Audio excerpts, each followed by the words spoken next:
சில் பண்ணு மாப்பில கலக்கிட்டு இருக்கீங்க. அது மட்டும் இல்லாம நெறைய மல்டி ப்ராஜெக்ட்ஸ் பண்ணிட்டு இருக்கீங்க. வாழ்த்துக்கள். நன்றி, நன்றி. இப்போ YouTubeல அந்த சில் பண்ணு மாப்பியோட சேனல்ல உள்ள எப்படி நீங்க உள்ள வந்தீங்க? எப்படி இப்போ ஏன்னா உங்கள நெறைய பேர் அறியப்படுறது அந்த சேனல் மூலியமா. சோ அத பத்தி நம்ம பேசலாம். சில் பண்ண மாஃபில உள்ள வந்தேன்னா, அதுக்கு ஒரே காரணம் சாய் லலிதா. ஏன்னா, அவங்களும் நானும் ஒரு ப்ராஜெக்ட் பண்ணியிருந்தோம். சூப்பர். அதுல சித்திரம் பேசுதடின்னு, அது என் நாத்தனார் பொண்ணு கேரக்டர் அவங்க. அவங்க மூலியமா தான் நான் அந்த சேனலுக்கு வந்தேன். அப்பதான் வந்து பாலா எனக்கு இன்ட்ரோடக்ஷன் ஆனாரு. இன்னைக்கு வந்து நான் இந்த இடத்துல இருக்கிறது சாய் தான். அது எந்த மாற்றமும் கிடையாது. சூப்பர் சந்தோஷம். இப்போ நெறைய பேர் உங்கள வந்து ரெகக்னைஸ் பண்றாங்க. ஓ! நீங்க தான அந்த கேரக்டர் அப்படின்லாம் சொல்லும்போது உங்களுக்கு எப்படி ஃபீல் ஆகுது? ரொம்ப சந்தோஷமா இருக்கு. ரொம்ப எமோஷனலான மொமெண்ட் அந்த கண்டிப்பா மாரி இருக்கா? எமோஷனா இருக்கு. ஏன்னா, நெறைய வாட்டி வந்து நெறைய இடத்துல வாய்ப்பு வந்திருக்கு. ஒரே விஷயத்துல தான் ரிஜெக்ட் ஆனேன். என்னன்னா ஃபேட்டு. நான் சில பேர் என்ன பண்ணாங்க, அவங்களோட நடிப்பு திறமையோ, அவங்க கிட்ட அவங்க உண்மையிலேயே அவங்க கிட்ட நடிப்பு திறமை இருக்குன்னு நெறைய பேர் பார்க்கறதில்ல. பர்சனாலிட்டி. அவங்க எப்படி இருக்காங்க? கரெக்ட். பர்சனாலிட்டி.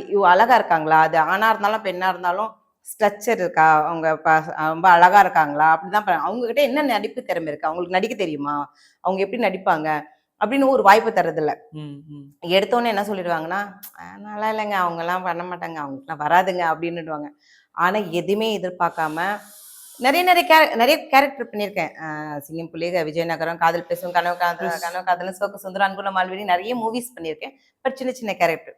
சந்தனம் சார் கூட பண்ணும்போது கூட அது எதிர்பார்க்காத ஒரு சின்ன சீன் தான்.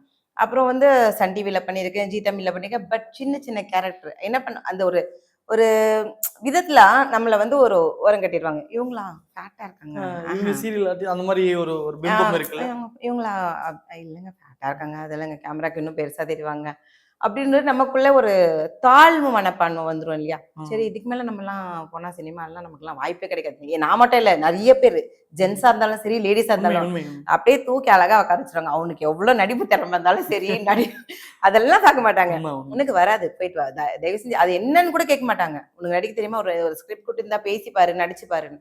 ஆனா அப்படி இருக்கும்போது எதுவுமே தெரியாம என்ன அந்த சேனலுக்கு வர வச்சு ஒண்ணு இல்ல கிட்டத்தட்ட 10 கெட்டப் அந்த சேனல்ல போட்டிருக்கேன் நானு. சூப்பர். என்ன நம்பி 5 இயர்ஸா ஒரே சேனல்ல அத டிராவல் பண்ணியிருக்கேன்னா அது தம்பி பாலச்சந்தர் தான். ஓகே.